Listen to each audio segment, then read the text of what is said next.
Welcome to the Floral Art Academy podcast, a podcast for floral preservation artists. I'm one of your hosts, Tamsin. And I'm the other host, Valdis. And we're a husband and wife team who love each other very much, and we live together in Queensland, Australia. So much. And we've been preserving wedding bouquets since 2022. Yep. We've been doing resin a bit longer, but bouquet preservation since 2022. Yes. And we love each other so much that we decided to have a little baby. And I think that as parents of a 5-month-old, we are pretty qualified on burnout.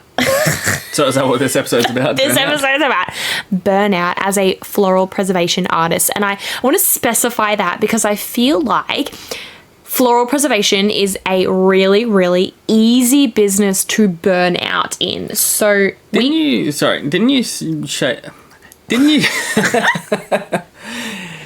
weren't you saying the other day that you were reading some posts about resin artists asking if they all do 7-day work weeks? Something like that. I think I see something like this all the time on social media. I am consistently seeing posts from other artists who are getting, sick, or they're talking about how stressed out they are, or they're talking about how they need to take time off or whatever. And I think we're all the same, realistically, down to our core. We see everyone burning the candle at both ends because you want to be this great preservation artist and you want to do well in your craft, obviously, but then you've got the social media stuff on top of it, which is another job in itself, let's be honest. And then all of a sudden you get to a point where you're like, oh shit, I need a break. I cannot do this anymore. Because in the beginning of this business, I think it's really fun and it's really exciting, and you're playing with flowers and you see all these beautiful bouquets come through. Well, that's a big thing. You just said business. When you're playing with the flowers and you're doing all these things, it's a hobby. And so you can dedicate a lot of time to each piece and you can make it perfect if you so choose. But by the time you turn it into a business, you now have to pay yourself a wage. And so if you're taking on far more orders, you now have to figure out what you're doing. Are you still taking it to the same level of time dedicated to each order? If so, are you charging more? Are you still charging the same amount? If you're charging the same amount, you're gonna get burnt out because you're earning 30 cents an hour. And I think, yes, that's a really great point. Up your prices. Hashtag up your prices. I think that's a really great point. But also, I think everyone goes through the same journey. And because I watch people in Australia, we're starting to become a bit bigger, floral preservation here. And I watch people go on this journey of starting out and prices are low and they take on a small amount of orders, which absolutely, granted, a lot of people have regular ass jobs, right? Because it starts out as a hobby, obviously. It doesn't, people don't just immediately quit their corporate job to go and, they shouldn't. Most people don't quit Most their people jobs. don't do what we did. No. But, you kind of go through this weird limbo where you aren't making enough money to pay for staff, but you do need to take on the work to reinvest. And so you're just flat out, you're just working heaps because you're trying to build your name, you're trying to build your business. And if you so that you can get to that point that you can hire staff and be super successful. If you're going flat out, you might not also be thinking properly, and you might be thinking, oh, I need to take on more orders to earn the money to get this thing done so I can buy the resin. Did. Whereas you should be taking a step back and being like, no, what I'm doing isn't working. I need to up my prices if I'm turning this from a hobby to a business. Right. And so I don't want to get too stuck into the up your prices argument, because that's not what this podcast is about at the core of it. Business management and burnout, I believe, go hand in hand. Sure. This podcast, I really wanted to talk about a few of the strategies that I put in place to prevent burnout. And I think as a parent of a new baby, it's really, really important for us because we already have strapped amount of energy and resources and time. And so to be running a business, one that is based in the wedding industry, which is high emotion, high stress, high stakes, anxiety kind of job. you've got to protect yourself. You've got to protect your brain and your mind, because that's where the creative part comes from. And so we are not Amazon factory workers who put stuff into boxes and then deliver it. We're not robots. We're not AI. Like, we do need... There's an essence of manufacturing, but in general, you're not a manufacturer. You're an artist. You're an artist, and you need to create. And when you're burnt out, you can't. You can't do that. No, because you're turning into a manufacturer. So my grandma, who taught me everything I know about life and business and everything, you know, she said to me once, if you're in a bad mood, you can't create. Don't.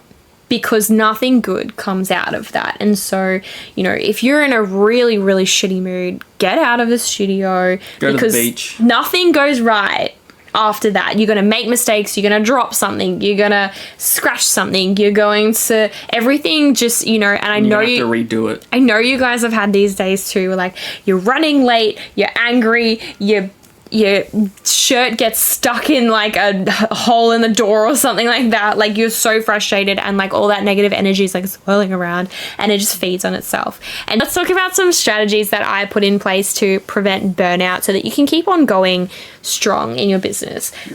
Sorry, how do you know that you're burning out though?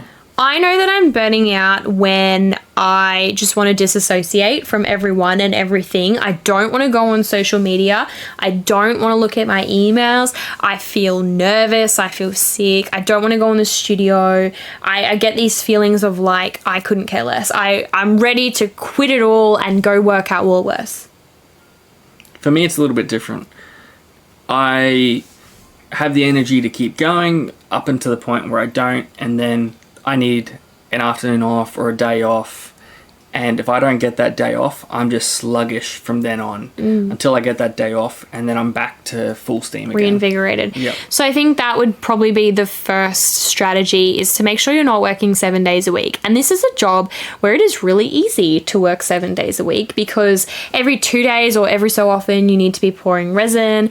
There's so many jobs to be done. Resin, sanding, finishing, photography, social media, bouquet processing, like all the rest of it. And so it's very easy to get in that, oh, I've got to do something every day. And for me personally, I'll go onto Instagram or TikTok or wherever, and I'll see what other people are doing, and I'll be like, oh shit, well, they're working, I need to be working too. Yeah. And you said pouring resin every other day. Like, there's different types of resin. And so one type of resin you might be pouring every other day or every 3 days. Another type of resin might be poured in between those gaps. And a block might require 5-10 layers, depending on how, like, you're using deep pour, 1-to-1, whatever. It require, like, you're locked in because you've got exposed flowers. And so if you're wanting to maximize your pours, you're always starting something fresh. And so you've always got those exposed flowers. Yes, I think it's easy to fall into that trap of, as well, of thinking that social media and emailing and invoicing is not work, because you're not like in the studio pouring resin or processing a bouquet or whatever. It's work. It's absolutely work. It's mentally work. It's physically work, because you're at your computer or on your phone or whatever. And so it's really important, I think, to put a strategy in place about having time off. You cannot work 7 days a week, and you need to figure out what works best for you. Is it doing some hours in the morning and then taking the afternoon off? Is it you need 1 full day off or 2 full days? I mean, it's your business. You can do whatever you want, right? Well, that was the idea behind starting your own business, is you're not working for someone else. To have free time. You have free time to do things. Exactly. And it's very easy to go from a hobby to a business and be stuck in a 7-day cycle. Absolutely. So what we're doing at the moment, and, you know, still remains to be seen whether this is effective for us or not, is we are working 7 days a week, but we don't work all day. We're not doing like a 9 to 5 solid blocks of work. We kind of will take off an afternoon, we'll take off the middle of the day. Quinn's got swimming lessons on Wednesdays and Thursdays, so we both go to that, and we both take time away from the studio to hang out with him. We go for walks in the afternoon, and we really cherish that time. Like, it's really important to us to do that. And then I guess every so often we'll take like a full day off, where we'll go to a theme park, or we'll go to the beach, or I don't know, we'll just go shopping or something like that. And that is so important for your mental health, to have those days. or weekends or weeks or whatever it is, however it is that you'd like to take it. Schedule it in. I feel like our system now is a good system because we're not burning out. Like last year, we were burning out. We were working non-stop. I was also pregnant. That was rough. That's probably contributed a little bit. Yes, and I had a high risk pregnancy as well. And like I've spoken to my customers at Wild Clover Collective about this a lot. We had a lot of beautiful customers, amazing, supportive customers, and then you just get a few bad apples who, you know, put the pressure on, and they're the ones that are emailing you and they're messaging you and they're saying like, where's my stuff, hurry up. And that, I think it's fair because they paid for something. Absolutely. They want something within a reasonable time frame. Absolutely. And so I think, sorry, I'm going to cut you off right there. That's okay. Another strategy to help prevent burnout would be to address the anxiety of your customers, meet that head on. So what can you do in your business to alleviate the anxiety that they're feeling? So one thing that I do is I put up a story every day of who we're working on. And I know our brides have said in the past that really helps them, because when they see their name, they go, oh, she's working on me. It's all good. She hasn't taken my money and run off to Mexico. Like, that is another job in itself to put up that story every day. But it's content. Content is good. Content helps your business grow. It's just a quick slide. I just put up a photo or a video, like whatever's in my camera roll. I don't work too hard on it. And I just list the names. And the thing you're doing now is you're letting your brides know how many steps are involved in every single piece. There's like 30 steps in just a small order. Another thing is having in your terms and conditions document how long the process is going to take, and I strongly suggest that you overestimate, as under promise and over deliver. Something like that. Or something like that. You overestimate how long it's going to be and then surprise them when it's not as long. Exactly. So I tell in my terms and conditions, I've updated it to reflect the fact that I now have a child and things are going slower. I think I said somewhere between 9 to 12 months they should expect their piece to be done. I'm hoping to be done way faster than that. Now, when we first started the terms and conditions, I think you were putting down like 4 months? 4 months. And we've been going for a year, and now we're like starting to see other artists do the same thing. They start extending those times out. Yeah, they started with 4 months and then 6 months, and then they're just blowing it out. So I think, and so you should. Yeah. Like, people need to know from the get-go, this is a long process. So we had a bride drop off a bouquet back in September, and she'd been booked with us for like 2 years solid. She's been following our journey like right from the beginning. And she said, you know, I know this is going to take like a year at least to get my bouquet back. Like, I'm totally cool with it. I know that it's going to take a long time. And it was really rewarding for me to be like, oh honey, it's not going to take a year. Like, it's not going to take that long, don't worry. But she came prepared, and I think that alleviates brides' anxieties, which then can alleviate your anxiety, because you're not getting emails and texts and whatever all the time being like, hey, are you finished yet? Where's my order? If they have that information from the get-go that it is going to take this long, and in my terms and conditions, I also say, please don't contact me before 4 months. But you've been working Don't contact me. You've been working hard to try and educate the brides that it's going to take longer than what they're expecting. And the reason I brought up before why other artists are starting to extend their time periods is they're probably doing what we did. We took on too many orders for a certain time period, and your backlog is then adding to that time period, which means that your prices aren't high enough. But it's also meaning that the... Hashtag up your prices. It's also meaning that their backlog is just getting bigger and bigger, and their times are just going to keep blowing out because of the systems that they got in place, and they're going to be burnt out. Yeah. And so that's another strategy for me, is to get tough. Get tough with your customers. So I think a lot of us come into this and a lot of us are people pleasers, and we want people to be happy, and we want to give them this feeling of like, yay, like I've got this beautiful art. And what ends up happening is people want to add on to their order. And you say, of course I can do that.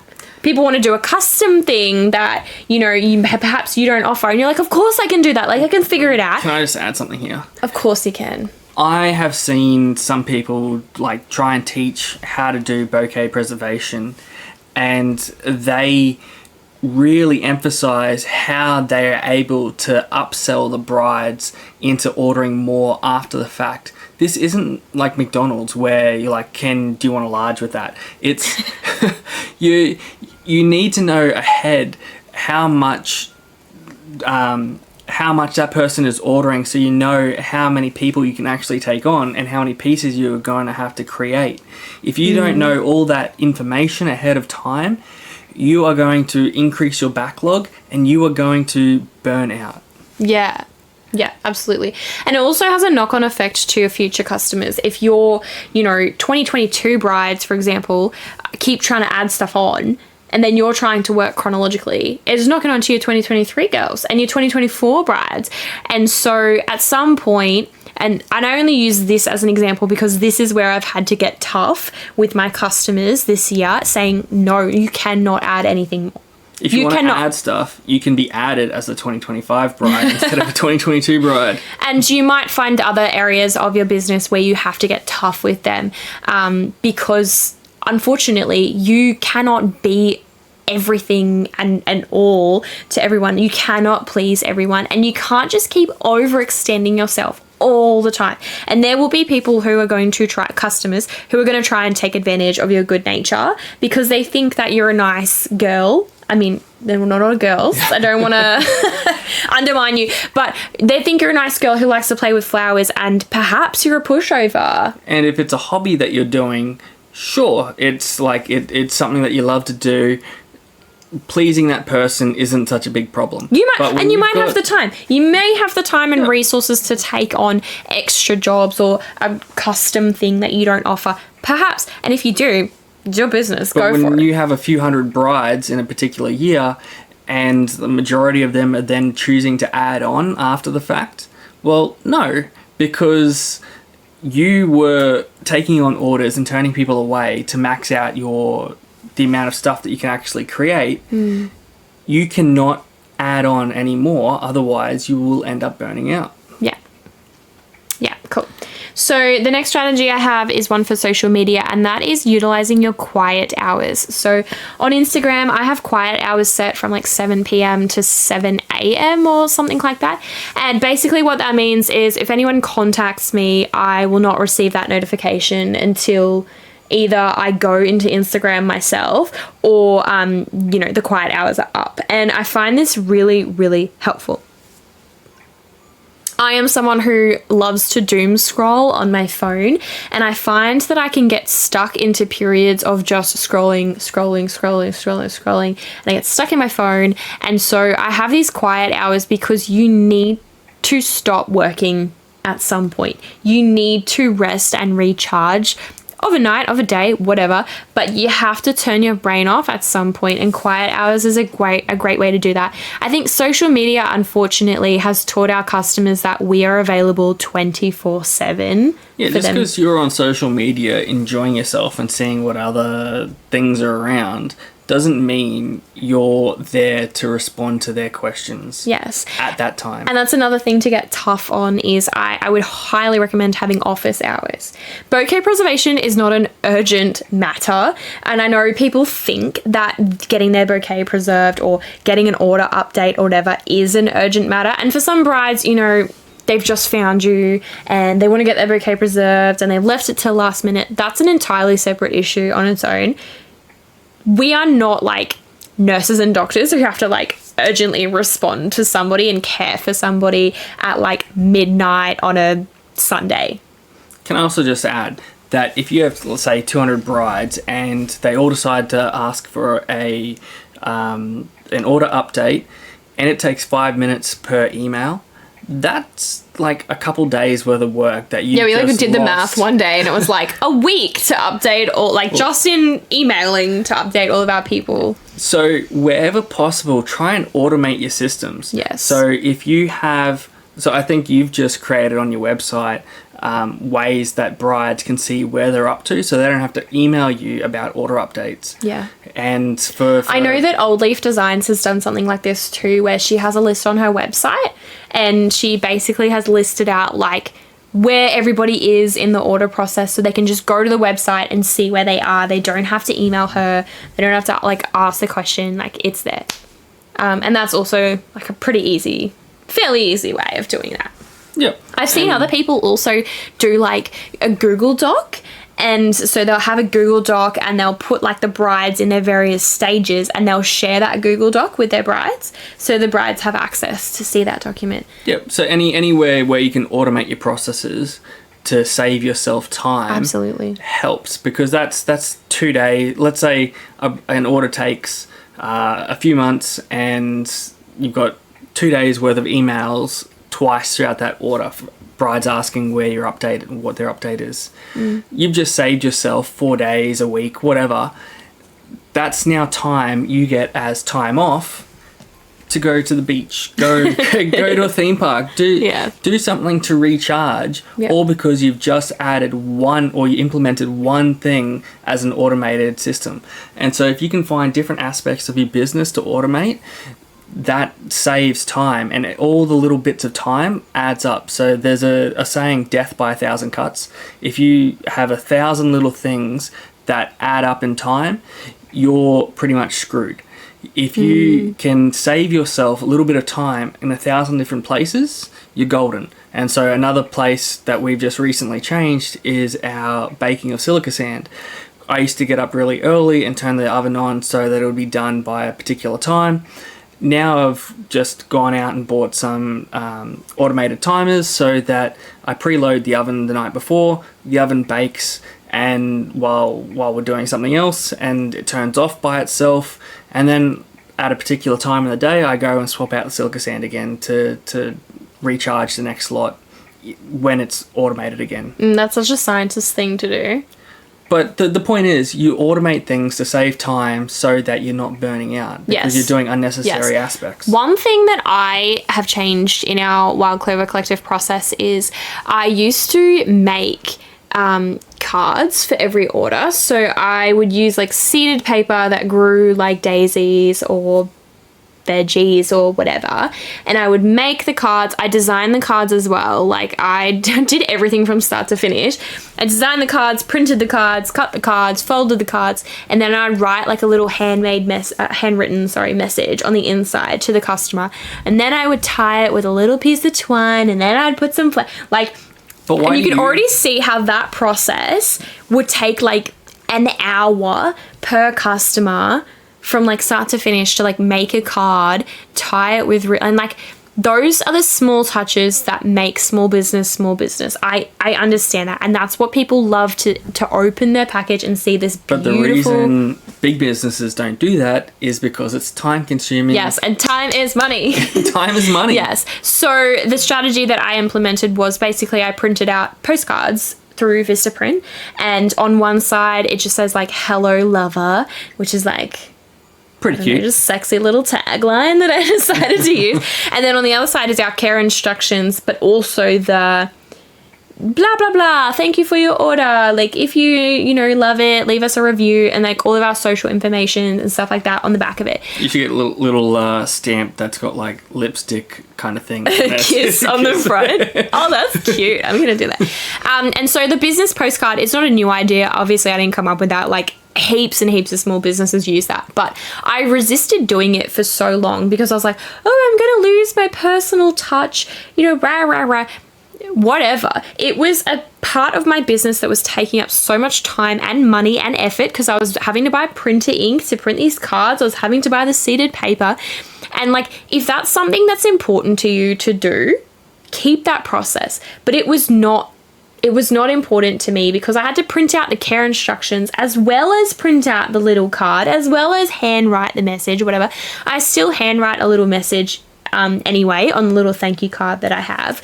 But putting that in, that automated process in, has not only saved me so much time, it wasn't that expensive to do, and it sort of brought our packaging up a level. It like made everything look a little bit more professional at the same time, because everything's sort of this beautiful pink color and it all matches and it's lovely and it looks branded, it looks professional, it looks like something you want to pay a few $100s for. Yep, and you're not losing customers because you're not doing the hand. No one ever messaged me to be like, hey, where's my handwritten card? Like, they don't care.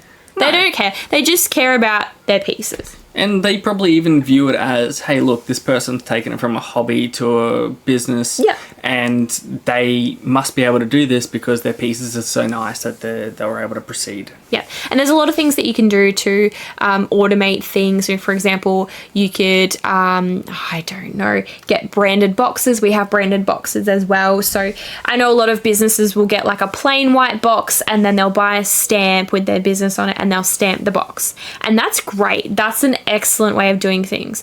Getting a branded box means that you don't spend 5 minutes stamping the box. Yep. Like, there's just all these little things, and as you move through in your business, as you start making more revenue, you start to up-level these things as you go along. Yep. I also like to maximize the amount you can get out of a pour. So I'm limited by the vacuum chamber size and the cup size that fits into the vacuum chamber. And so I say, okay, I can pour X number of blocks in this particular pour, and so I try to always hit that limit of what I can pour. Yeah. Because maximize the time. Yeah, because it takes time to mix the resin. Whether you're mixing a litre versus 3 litres, it still takes the same amount of time to mix that resin. And so if you're mixing a litre versus 3 litres, well, you've now tripled the time it takes to get those blocks poured. Yeah. Just going back to what I was saying about like the little handwritten card thing as well. Yep. Another way to sort of, I guess, swerve burnout is like, don't make stuff you don't like making. If it's not important to you, if you don't love it, if it's not something you enjoy doing, don't do it. Like, I think we all have days where we're like, oh my God, like tearing your hair out about certain This artist is offering this thing. Why shouldn't I offer it as well? When I first started, I just did what everyone else was doing. I was like, oh my God. And we were offering spheres at the beginning because I saw people doing that. I don't offer spheres anymore. And you know why? Because I bloody well goddamn hate doing them. I don't like making spheres. Guess what? I just took it off the website. I don't sell them no more. See, I actually like spheres. Good on ya. I've got a system where I can design a sphere. You've never made a bridal sphere, which is why you like doing spheres, because you've never actually had to do it on a mass production. No, but yes, if you were to charge the prices that other people charge for their spheres, you can understand why they charge that price, because the process that you need to do to create an actual bouquet look within a sphere and like place everything nice and neatly isn't the same process as when you just get a sphere mold and you place it upside down into it. Same reason I took tea light holders off the menu. I don't like making them anymore. I don't like upside down stuff. Yeah, but the process to I'm hearing what you're saying and you go, I'm hearing down. what you're saying and you're going on a tangent. So I'm just going to like swerve right away from that. So don't make stuff you don't like making. For example, shadow frames. I also took them off the website because I don't really like making them very much. Side note, we may be bringing them back in a particular aspect of our business in a future year. Okay. Just throwing it out there that like... You're talking as if brides are listening to this podcast. They might be listening. They might be. There's some stuff in the works. Shut up. It's a secret. Anyway, don't make stuff you don't like. Like, I also don't like making pressed frames. I hate pressing flowers. I hate it. Hate it with a passion. You will not catch me pulling apart a dahlia or a chrysanthemum disc bud and pressing each individual petal just to glue it back together. Well, the way you make money in a business as well is you mass produce a particular item. And I don't want to say mass produce to take away from the fact that it's art, but if you're doing resin, you're doing shadow frames, you're doing all these different aspects of flower art, it's going to take more time. Like I said, I try to optimize the amount that I can pour in resin. You've got artists who are solely dedicated to making frames, making press frames. Like specializing. Yeah. Yes. And they can offer the prices that they do because they specialize and they only make that one type of product. If you're trying to do everything, you're not optimizing your processes. You're just a jack of all trades. Yep. And a master you're of having none. to do things on a more time costly basis. And so maybe narrow down your product basis or your products so that you're able to optimize your time if you don't want to up your prices for a particular thing. Yeah. Yeah. And one way that we did that was we started offering packages. Instead of letting people do free-for-all and just order whatever they wanted, we limited it to 3 packages, like a small, a medium, and a large. And I set the prices for that. And within the packages, the customers can still choose like a number of add-on items that, like, what add-on items they'd like. But I've selected the number. So in the small package, you can get 3 add-on items, in the medium 6, and the large 7, with the 7th being like a really large add-on, like bookends or whatever. Now, we may modify what the packages are, but the point I think you're trying to make The point I'm trying to make is limiting the choice for the customer, because what we ended up having was we had customers who were ordering like 30 coasters in a single order. And that is because of 2 reasons. 1, because they had free reign on the website. And 2, because we weren't pricing things appropriately. Up your prices. Up your prices. Hashtag up your prices.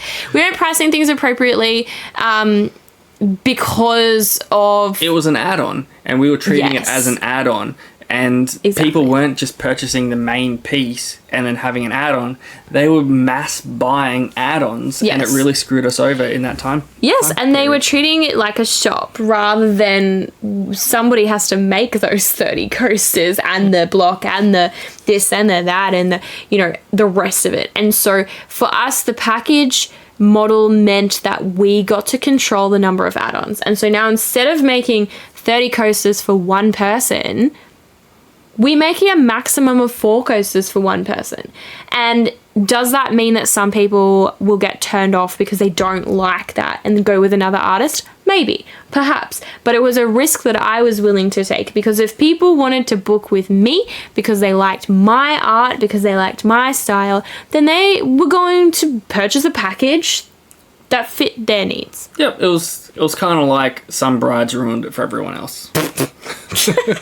No, like you got certain rules, and some people take. And once again, you have to get tough. You have to get tough with your customers from time to time to prevent that burnout, so that you're not just like flat out making 30 bloody coasters per order for people, or they're constantly adding on as they're getting paid. They're like, "Can I get this? Can I get this?" And then you got other brides who are asking for customized things. They're saying, hey, look, this artist does this. Can you make this for cheaper? And again, that leads to burnout. It does. It does. If you wanted that artist's work, go hire that artist. Cool. So let's recap on the strategies that I use to prevent burnout in our business. So number 1 is making sure that you have set scheduled time off, whether that's every afternoon off or every morning off. Maybe you want to sleep in every morning. Having a day off, 2 days off, a week off, whatever it is, make sure that you schedule that in.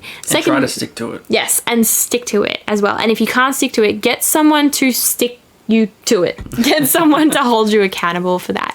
Number 2 is do not go into the studio if you're in a bad day, bad mood. Don't do it. Take the day off. Like no one's gonna come knocking on your door being like, excuse me, you're supposed to be pouring resin today. Like, take the day off. You'll end up redoing that stuff anyway. 100%.